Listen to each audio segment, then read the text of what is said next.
Kita akan berbicara lain hal, gitu. jadi lain tempat. Jadi kalau dia Sadar. merasa tidak dirugikan, ya berarti kan dia bukan madlum. Artinya dia kalau dia merasa tidak merasa dirugikan, ya jadi perspektif memandang permasalahan itu bukan dari luar, tetapi dari objeknya. Jadi orang ini merasa terdolimi atau tidak gitu. Jadi tidak bisa kita memandang oh dia terdolimi, enggak Gitu ya. Oke. Dari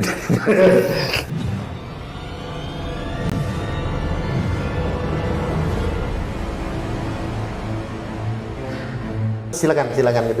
jadi kan gini Gus, kalau yang membolehkan itu karena gara-gara ilatnya sudah nggak ada lagi, hukum itu berlaku gara-gara ada humus dulu yang ada yang melekat kepada haknya pada Rasulullah dan ahli bait, dan sekarang humus itu sudah nggak ada, maka menjadi bolehkan karena ilatnya nggak ada. Secara logika masuk juga logis. Cuma kan gini Gus, di mana keistimewaannya kalau ahli bait disamakan dengan akhwat? kan bisa sama saja Gus kalau begitu. Karena dalam konteks ini saya melihat secara mateni ya matan, jadi diharamkan. Kalau juga berbicara kepada tafsir yang dijelaskan oleh salah satu dokter Al-Azhar Al-Jurjawi itu, karena memang ini untuk membedakan, untuk memberikan keteladanan kepada ahli bait agar bekerja keras. Kenapa zakat dan sedekah itu diharamkan kepada Rasul dan ahli bait? Iya. Ini salah satu pendapat dan alasan. Ya, itu maksud saya tadi, itu bagi mereka yang misalkan mau, artinya bisa mengikuti itu. Tapi kalau bagi kita ya memang nggak boleh kan, tetap nggak boleh. Contoh misalkan ini ya, kita ambil fa'amat tatawu fahalalun, ini tentang nanti akan kita kaitkan bahwa keturunan Rasulullah Sallallahu Alaihi Wasallam nggak boleh menerima zakat ya. Fa amma tatawu fa halalun lima ruwiya anna Ja'far bin Muhammad syariba min siqayati baina Makkah wal Madinah. Jadi dulu kalau orang berangkat haji itu kan ini ya, di pinggir-pinggir jalan pasti ada minuman, tempat minuman gitu ya. Kalau di Madura kan biasanya dulu Kak, dulu ada ya. Gentong. Sekarang kan sudah ada. Terus kemudian wa amma man tahilu lahu sadaqatul fardhi wa tatawu fahum sairun nas. Mana ini? Karena ini apa tadi ya? Mana? Ya karena ilatnya sudah nggak ada Gus kan, kenapa itu dibolehkan itu yang dijadikan sebuah pijakan istimbat hukum ulama-ulama yang membolehkan. Tapi kalau saya Ahmad Al-Jurjawi ini enggak, kekeh untuk mengharamkan. Iya tetap. Termasuk Imam Syafi'i kan? Oh iya, Imam Syafi'i sangat ketat. Jadi Yusuf Al-Qardawi itu, jadi beliau ya, kalau saya baca sekilas kan beliau ulama kontemporer ya. Jadi beliau yang memandang boleh. Tetapi kalau kita melihat dari salaf-salaf nggak boleh. Nggak boleh kan? Boleh. Artinya kan begini Gus, saya hanya memaknai saja. Indonesia ini mayoritas mengikuti madhab Syafi'i Gus. Dan orang-orang yang hari ini mengaku dzurriyyat Rasulullah banyak bergerak di Indonesia Gus. Mestinya ikut Imam Syafi'i lah. Haram memberikan sedekah kepada ahli bait. Iya, nggak boleh. Jadi jangan dalam konteks persoalan masalah ini, menurut pendapat Imam Syafi'i dan Syekh Ahmad Al-Jurjawi Al-Azhar Mesir, siapapun tidak boleh untuk memberikan zakat dan sedekah kepada ahli bait ya. Jadi orang-orang yang mengaku ahli bait nggak usah dikasih. Kecuali hadiah. Kecuali hadiah, dan itu harus ditadhir ya. Harus ditadhir. Ini hadiah, Beb.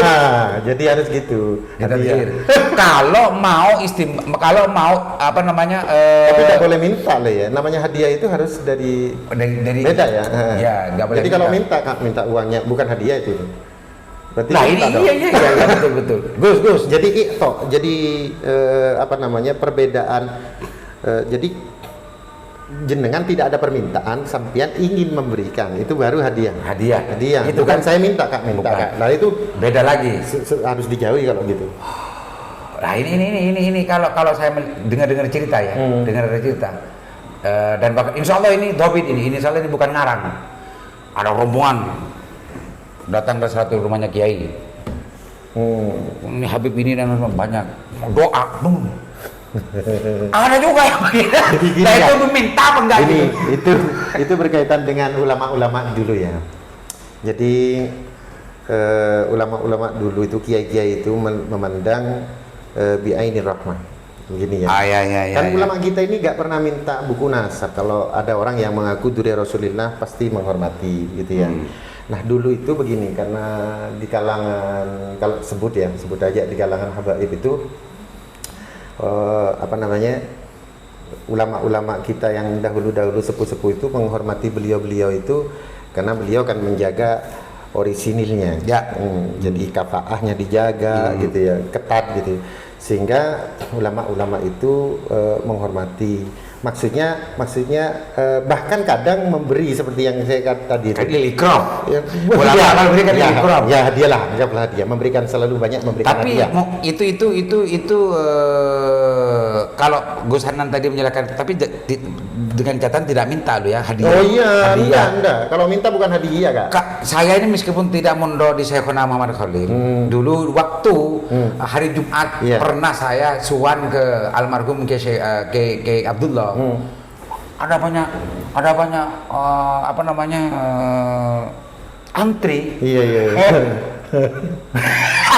Ada dikasih semua. Ya seperti itu ulama-ulama kita. Nah maksudnya begini Kak, dulu Kak. Kan beliau kan menjaga kafaahnya. Ya. Tetapi satu sisi ulama-ulama itu kan ini medan perjuangan ini sangat-sangat, kalau ibaratkan sawahnya. Ini saya mengutip dari seorang ulama juga gitu ya. Perjuangan ini ibaratkan sawah. Di sawah itu ada lumpur, ada ada duri, ada ular, ada kalajengking gitu. Banyak tantangan. Banyak tantangan. Sehingga kemudian ulama-ulama itu sudahlah yang turun ke sini ini sudahlah bagian kami kiai-kiai ini, karena kiai-kiai ini kan sudah ori kan, sudah kawin dengan sembarang lah. Sehingga yang dipandang lebih paham tentang ini adalah kita sedangkan habaib gitu ya kan menjaga orisinilnya, sehingga sifat-sifatnya dan karakternya kan beda kan. Jadi kalau turun ke sawah ini ya bisa berbenturan nanti karena karakternya beda gitu. Nah, oleh sebab itu jadi kalau turun nanti bisa namanya karakter ya. Jadi akhirnya ya sudahlah, kami yang turun, kami yang garap sawah ini, nanti hasilnya sampai tak beri. Gus. Kalau itu betul-betul murni keluar dari para maksudnya beri bukan apa ya Kak, semuanya. Iya gitu. Maksudnya enggak. Kalau sebagaimana jenengan jelaskan itu betul murni keluar, berangkat dari kepedulian dan kecintaan serta cara penghormatannya kita para muhib dan juga para kiai dulu kepada para beliau, itu boleh-boleh saja. Tapi jangan paksa dong. Yang aktif itu kiai karena memang keburu ngebule ngelayana kan begitu. Tapi yang terjadi diminta, dipaksa dan ini cerita orang. Cerita justru kalau tidak dipidatokan, didoktrinkan kepada orang. Kalau tidak melayani, kalau tidak mencintai, kalau tidak ini doktrin itu ini kan menggugurkan hadiah, Gus. Gini Kak. Doktrin itu adalah satu sisi sangat berbahaya ya. Karena membuat orang bisa taklid buta. Dan fanatisme buta. Sementara para kiai, oleh sebab itu makanya karakternya kan beda, sehingga sudahlah jenengan tidak usah ikut-ikut ke bawah ini, takut ini karena karakternya beda gitu ya. Jadi ketika mendoktrin tentang terlalu kecintaan ini bisa membuat taklid buta. Sementara kita harus membedakan antara menghormati dan mengikuti. Menghormati dan mengikuti.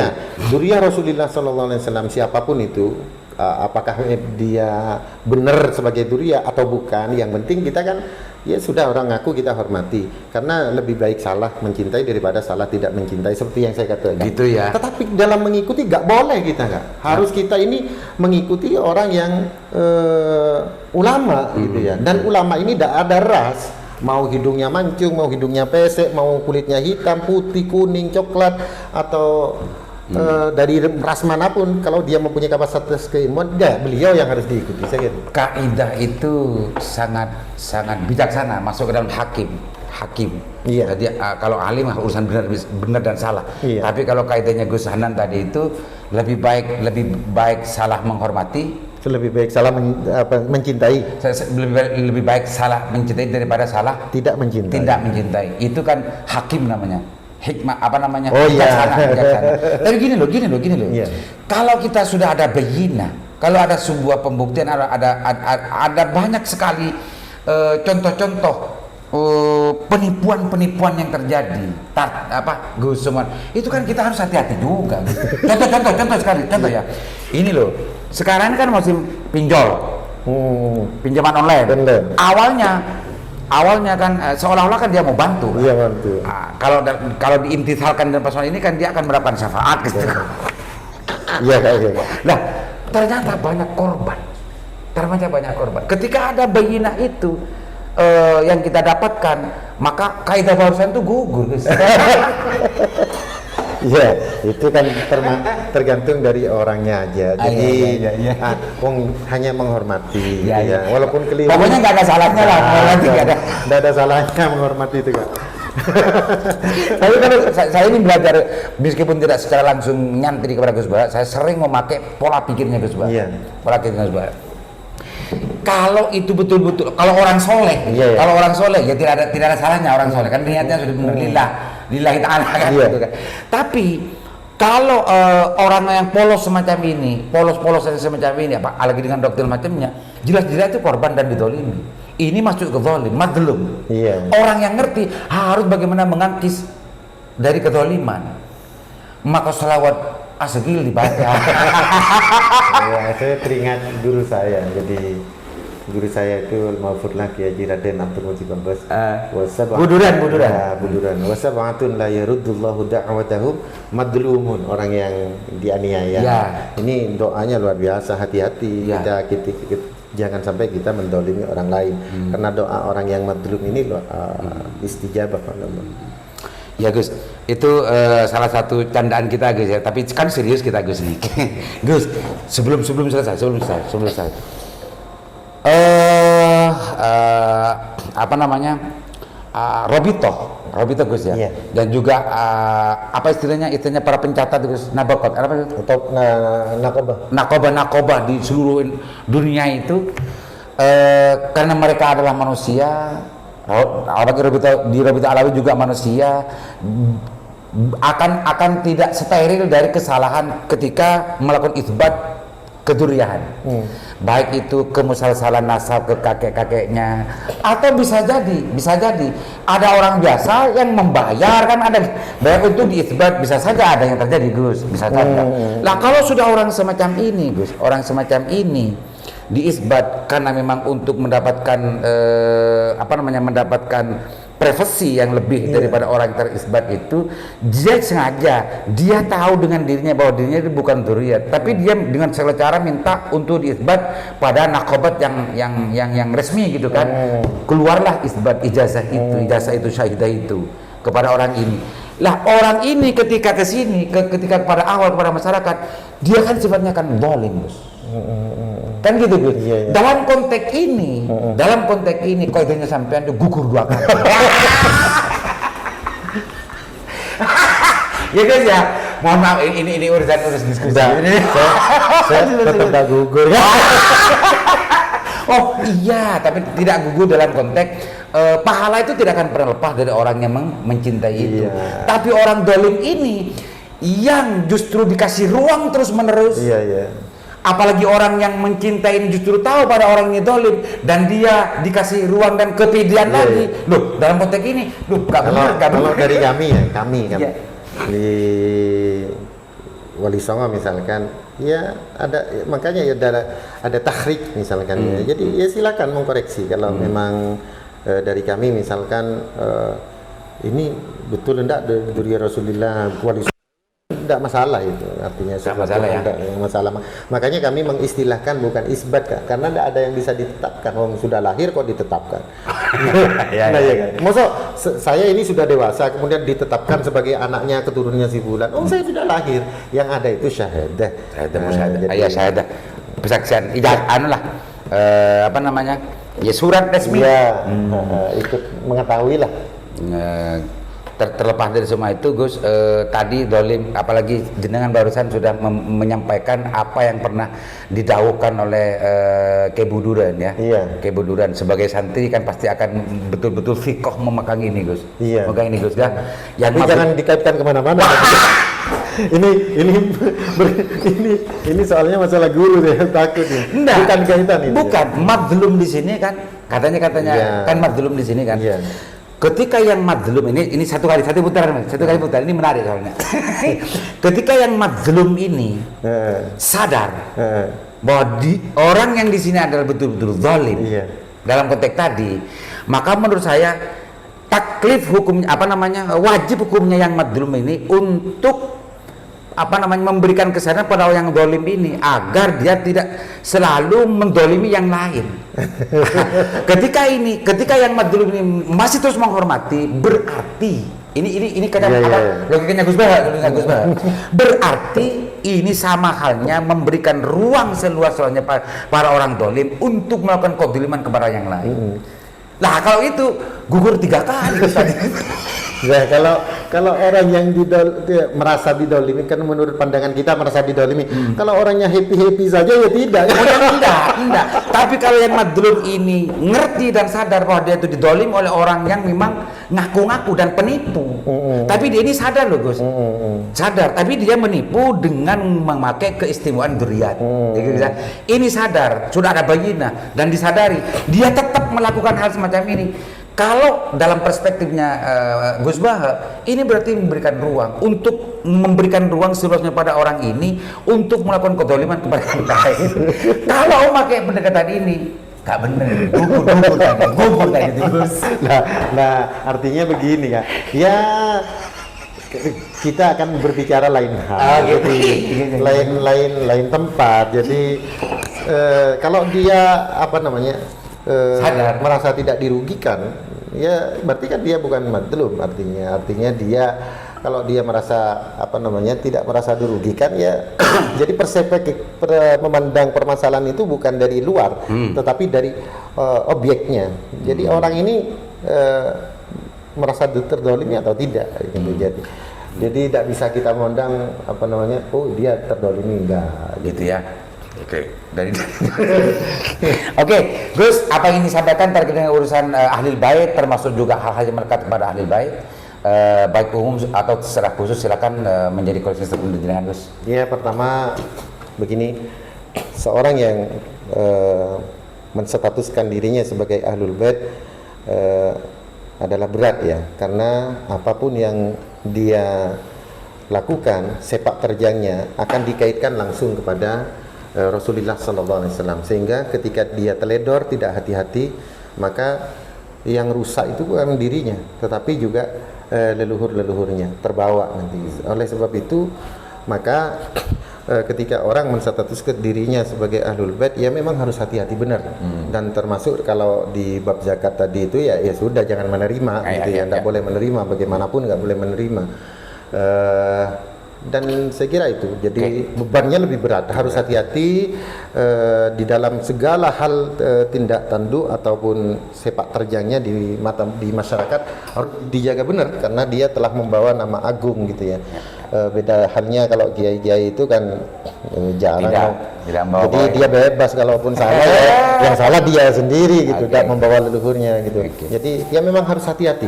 Kalau sudah menstatementkan seperti itu ya harus hati-hati. Itu Gus ya pesannya. Pemirsa, itu pesan akhir dari Gus Hanan terkait dengan urusan ahli bait dan juga hal-hal yang melekat kepada ahli bait bagi orang-orang yang mengaku bahkan mentahbiskan diri sebagai dzurriyyat Rasulullah dan selalu melakukan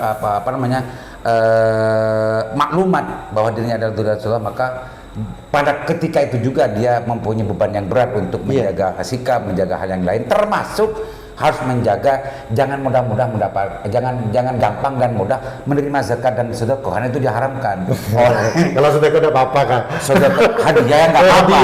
Sedekah dan zakat itu nggak boleh, itu ittifaq ulama, khususnya Imam Syafi'i dan juga pada masyarakat setelah mendengarkan ini. Kak, sebentar. Saya conference. Sedekah tidak apa-apa kalau keturunan. Yang tidak boleh zakat dan sedekah itu Rasul. Kalau keturunannya zakat tidak boleh, sedekah boleh. Nah, kalau ke Rasul zakat tidak boleh, sedekah tidak boleh, hadiah boleh. Nah, kalau ke ini ya boleh. Itu Imam Mawardi. Ya, itu Imam Mawardi. Di Indonesia ini memakai madhabnya mayoritas Syafi'i. Jadi kalau mau betul-betul secara utuh secara kafah mengikuti Imam Syafi'i, oh iya, maka jangan mudah-mudah memberikan hadiah, memberikan sedekah dan zakat kepada Ahlul Bait. Gitu saja itu pesannya ya. Karena orang yang mengaku menjadi Ahlul Bait, kata beliau adalah sekaligus dia mempunyai beban berat untuk bagaimana menanggung membawa nama baik Rasulullah dan yang lain-lain. Bermanfaat. Assalamualaikum warahmatullahi wabarakatuh. Waalaikumsalam warahmatullahi wabarakatuh.